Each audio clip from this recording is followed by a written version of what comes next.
ನಮ್ಮ ರಾಜ್ಯ ಯಾವತ್ತೂ ಉದ್ಧಾರನಾಗಲ್ಲ. ಯಾಕಂದ್ರ ನಾವು ನಾಯಕ ಸಂಸ್ಕೃತಿ ಅನ್ನೋ ರೋಗ ಬಂದ್ಬಿಡತ್ ನಮ್ಗ. ನಾವು ಓಟ್ ಹಾಕೋದ್ಯಾಕ ನಮಗೋಸ್ಕರ, ನಮ್ಮ ಮಕ್ಕಳಿಗೋಸ್ಕರ, ಅವರ ಭವಿಷ್ಯಕ್ಕೋಸ್ಕರ. ಆದ್ರೆ ಇಲ್ಲೇನಾಗೈತಪ್ಪ ಅಂದ್ರ ನಾವು ಓಟ್ ಹಾಕೋದ ಬ್ಯಾರೆವ ಗೆಲ್ಲಕ್ಕೋಸ್ಕರ ಆಗ್ಬಿಟ್ಟೈತಿ. ಅವಂಗ ಜೈಕಾರ ಹಾಕಕ್ಕ ನಾವು ಓಟ್ ಹಾಕತ್ತೇವೆ ಅಂತ ಹೇಳಿ ಅನ್ಸಕತ್ತೈತಿ. ಇತ್ತೀಚೆಗೆ ಒಂದು ಇಂಟರ್ವ್ಯೂದಾಗ ಉಪೇಂದ್ರ ಸರ್ ಒಂದ್ ಲೆಕ್ಕ ಹೇಳ್ತಾರ. ಅದನ್ನ ಕೇಳಿದ್ರೆ ನೀವ ಶಾಕ್ ಹಾಕಿರಿ. ಒಮ್ಮೆ ನೋಡ್ರಿ ಆ ವಿಡಿಯೋ. ಸುಮ್ಮನೆ ನಾನು ಹೇಳ್ತೀನಿ, ಒಂದು 5 ಕೋಟಿ ಅನ್ಕೊಳ್ಳಿ, ಒಂದು MLA ಕಾನ್ಸ್ಟಿಟ್ಯೂಷನ್ 5 × 224 ಎಷ್ಟಾಯ್ತು? ಆಲ್ರೆಡಿ 1000 ಕೋಟಿ ಆಗೋಯ್ತು. ಈ 1000 ಕೋಟಿ ಎಲ್ಲಿಂದ ಬರುತ್ತೆ? ಥಿಂಕ್ ಮಾಡಿ, ನೀವು ವೋಟರಾಗಿ ಥಿಂಕ್ ಮಾಡಿ. 1000 ಕೋಟಿ ಎಲ್ಲಿಂದ ತಂದು ಹುಡ್ತಾ ಇದ್ದಾರೆ? ಓಕೆ ಅಪ್ಪ, ಎಲ್ಲ ಜನಗಳ ಹತ್ರ ಇಸ್ಕೊಂತೀವಿ ನಾವು ಅಂತಾರೆ. ನಿಜವಾಗ್ಲೂ ಜನಗಳು ಕೊಟ್ಟು ಅಷ್ಟು ಆಗ್ತಾ ಇದೆಯಾ? ನಾವೆಲ್ಲ ಪಾರ್ಟಿ ಫಂಡ್ ಅಂತ ಕೊಡ್ತಾ ಇದ್ದೀವ? ಅದು ಅಷ್ಟು ಕೋಟಿ ಆಗುತ್ತಾ? ಯಾಕೆ ಇಲ್ಲಿ ದೊಡ್ಡವರೇ ಬಂದು ನಿಲ್ಲೋ ಥರ ಪರಿಸ್ಥಿತಿ ಆಗ್ಬಿಟ್ಟಿದೆ. ಈಗ ನೀವೇ ನಗ್ತೀರಾ, ಯಾರೋ ಒಬ್ರು ದೊಡ್ಡ ವ್ಯಕ್ತಿ ಬರ್ತೀರಂದ್ರೆ ಅವ್ರು ಗೆಲ್ತಾರ್ರಿ. ಇನ್ನೊಬ್ಬ ಯಾರೋ ಒಬ್ಬ ಹುಡುಗ ನಿಂತ್ಕೊಂಡ ಅನ್ಕೊಳ್ಳಿ, ನೀವು ಹೇಳ್ತೀರಾ ಅವ್ನು ಗೆಲ್ತಾನೆ ಅಂತ. ಈ ಹೆಂಗ್ರಿ ಸಾಧ್ಯ? ಅವ್ನು ಯಾರು ಅಂತಾನೆ ಗೊತ್ತಿಲ್ಲ ರೀ. ನೋಡ್ರಿ, ಬರೇ ಇದು ಒಂದ ಕ್ಷೇತ್ರ ಹೇಳಾಕತ್ತಾರ ಅವ್ರು. ಅಂದ್ರ ಒಂದು ಕ್ಷೇತ್ರಕ್ಕಿಲ್ಲೇ ಬರೀ 5 ಕೋಟಿ ಹಿಡ್ಯಾಕತ್ತಾರ. ಇದು 5 ಕೋಟಿ ರೂಪಾಯಿ ಏನಲ್ರಿ, ಇದಕ್ಕಿನ್ನ ಜಾಸ್ತಿನ ಖರ್ಚಾಕಂತ ತಿಳ್ಕೊರಿ. ಬರೇ 5 ಕೋಟಿ ರೂಪಾಯಿ ಒಂದು ಕ್ಷೇತ್ರಕ್ಕೆ ಲೆಕ್ಕ ಹಾಕಿದ್ರ ನಮ್ಮಲ್ಲಿ 224 ವಿಧಾನಸಭಾ ಕ್ಷೇತ್ರಗಳದಾವಂತ. 5 ಕೋಟಿ × 224 ಲೆಕ್ಕ ಹಾಕ್ರಿ, ಎಷ್ಟಾಗತ್ತೆ ಗೊತ್ತ್ರೆ? ಹತ್ತತ್ರ 1,000 ಕೋಟಿ ರೂಪಾಯಿ ಆಕತಿ. ಇಲ್ಲೇ ಸ್ವಲ್ಪ ತಲೆ ಓಡಿಸ್ರಿ. 1000 ಕೋಟಿ ಇವರು ಎಲ್ಲಿಂದ ತರ್ತಾರ? ತಮ್ಮ ಹೊಲ ಮಾರ್ತಿರ್ತಾರೋ ಅಥವಾ ಆಸ್ತಿ ಏನಾರ ಮಾರ್ತಾರೋ? ಈ ರೊಕ್ಕ ಎಲ್ಲ ಹೆಂಗೆ ಬರ್ತೈತಿ? ಒಮ್ಮೆ ಯೋಚನೆ ಮಾಡ್ರಿ. ಇದರಿಂದ ಒಬ್ಬ ಮಾಸ್ಟರ್ ಮೈಂಡ್ ಇದ್ದೇ ಇರ್ತಾನ. ಈ 1000 ಕೋಟಿ ಅವನ ಕಡೆ ಇಸ್ಕೊಂಡು ಇವರು ಹೊಳ್ಳಿ ತಾವು ಅಧಿಕಾರಕ್ಕೆ ಬಂದ್ಮೇಲೆ ನಾವು ಕಟ್ಟೋ ಟ್ಯಾಕ್ಸ್ ಮನಿಯಿಂದ ಅವಂಗ ರಿಟರ್ನ್ ಮಾಡ್ತಾರ, ಒಂಥರ ಸಾಲ ತಗೊಂಡಂಗ.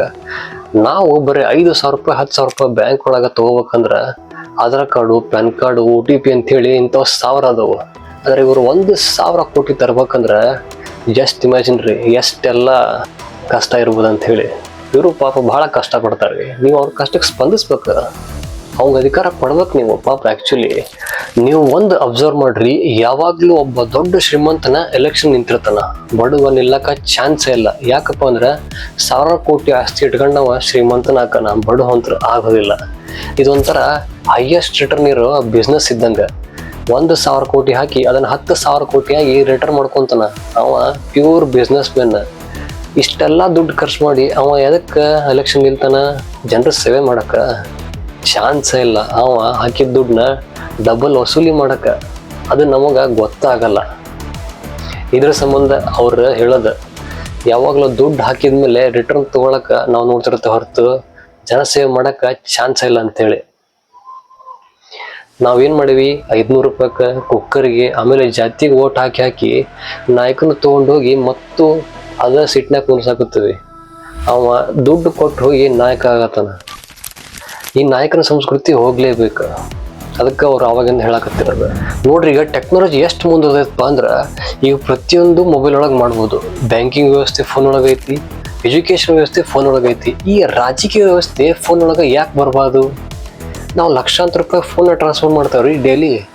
ಈ ರಾಜಕೀಯ ವ್ಯವಸ್ಥೆ ಮೂಲಕ ನಮ್ಮ ಸಮಸ್ಯೆ ಹೇಳ್ಕೊಂಡು ಅದನ್ನ ಸಾಲ್ವ್ ಯಾಕೆ ಮಾಡ್ಕೊಬಾರ್ದು? ನಾವು ಎಲ್ಲೋ ಕುಂತವ 1000 ಕೋಟಿ ಹಾಕಿ ನಮ್ಮಲ್ಲಿ ಬಂದು ನಾಯಕ ಆಗೋ ಬದ್ಲಿ ನಮ್ಮಲ್ಲಿರೋ ಒಬ್ಬ ಕಾರ್ಮಿಕನಾದ್ರೆ ಸಾಕಲ್ಲ, ಇದು ನೋಡ್ಕೊಂಡವ ಸಾಕು.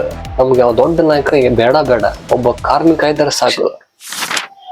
ನೋಡ್ರಿ, ಉಪೇಂದ್ರ ಅವ್ರು ಹೇಳ್ದ ಪ್ರಜಾಕೀಯದೊಳಗ ಐಡಿಯಾ ಬಹಳ ಸಿಂಪಲ್ ಐತಿ. ಒಬ್ಬ ನಾಯಕ ಎಲೆಕ್ಷನ್ ನಿಂತು ಗೆದ್ದು ಬಿಡ್ತಾನ, ಆದ್ರೆ ನೀವು ಹಂಗ ಇರ್ತೀರಿ. ಇಲ್ಲಿ ಬರೀ ನಾಯಕ ಚಂಜಾಕನಷ್ಟ ನಿಮ್ಮ ಸಮಸ್ಯೆ ಏನು ಸಾಲ್ವ್ ಆಗಲ್ಲ. ಅದಕ್ಕೆ ನಾಯಕ ಸಂಸ್ಕೃತಿಗೆ ಓಟ್ ಹಾಕೋದ್ ಬಿಡ್ರಿ, ನಿಮ್ಮ ಐಡಿಯಾಲಜಿಗೆ ಓಟ್ ಹಾಕ್ರಿ. ನಮಸ್ಕಾರ.